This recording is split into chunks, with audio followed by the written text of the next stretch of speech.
Have you ever found yourself overwhelmed by the constant rush of life, haunted by fears of death, or tangled in the complexities of modern relationships?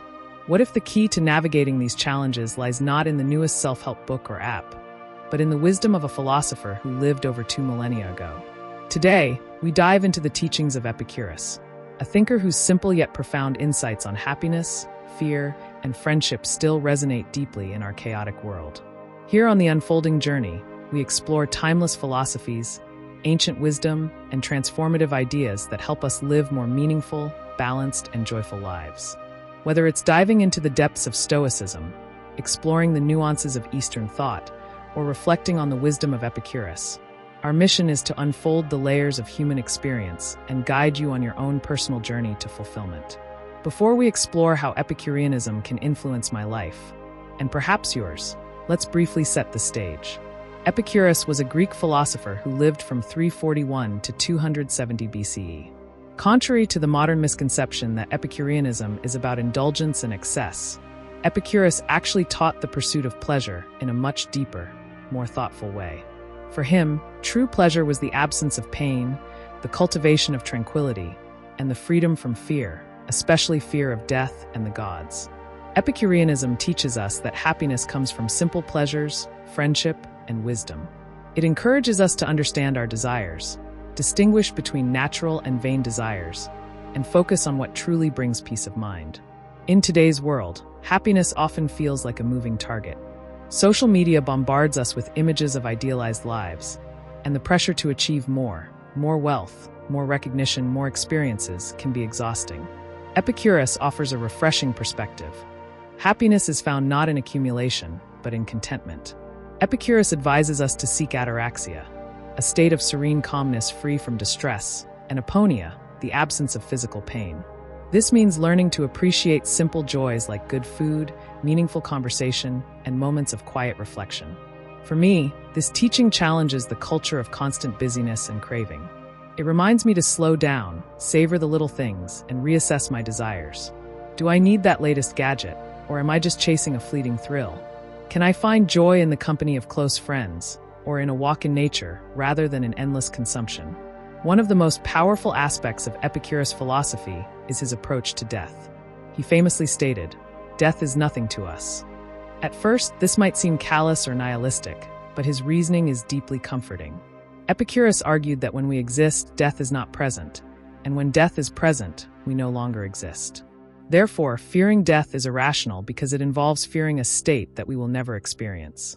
Death is simply the end of sensation and consciousness, nothing to be feared. Reflecting on this has transformed how I view mortality.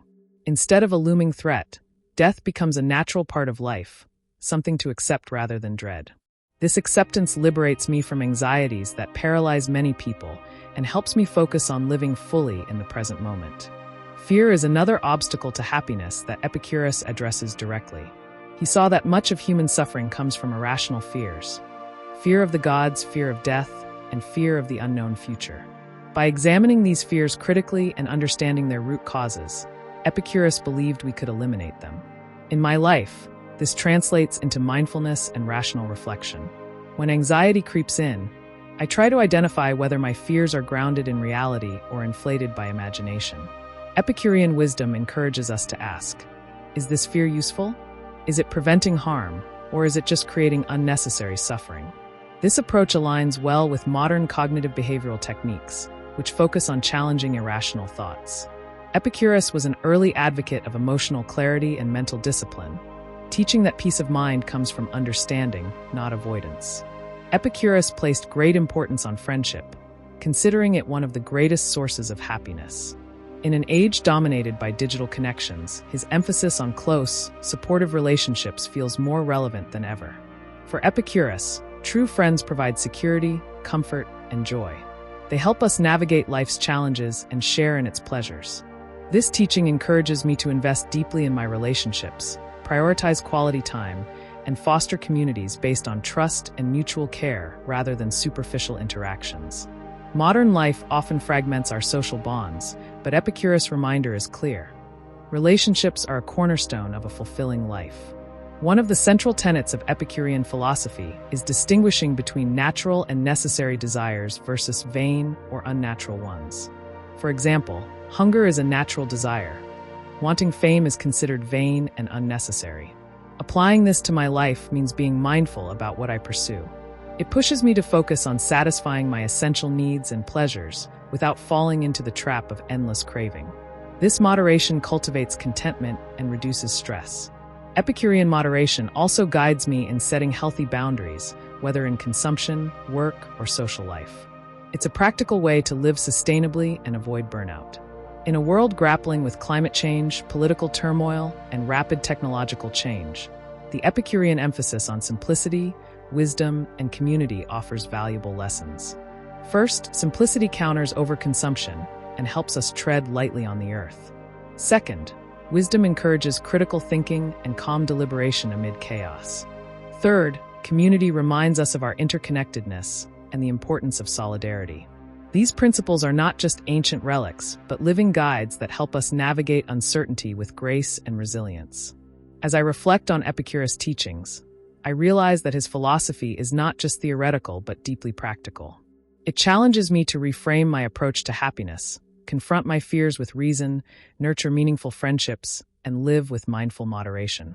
I invite you to consider how these ancient lessons might influence your own life. What fears could you let go of? What simple pleasures could you embrace more fully? How might your relationships deepen if you prioritized quality over quantity? If you found value in this reflection on Epicurean wisdom, don't forget to subscribe to The Unfolding Journey. Hit that notification bell so you never miss a video exploring philosophies and ideas that can help you live your best life. Share your thoughts and experiences in the comments below. I'd love to hear how ancient wisdom impacts your modern journey. Thank you for joining me today. Until next time, keep unfolding your journey.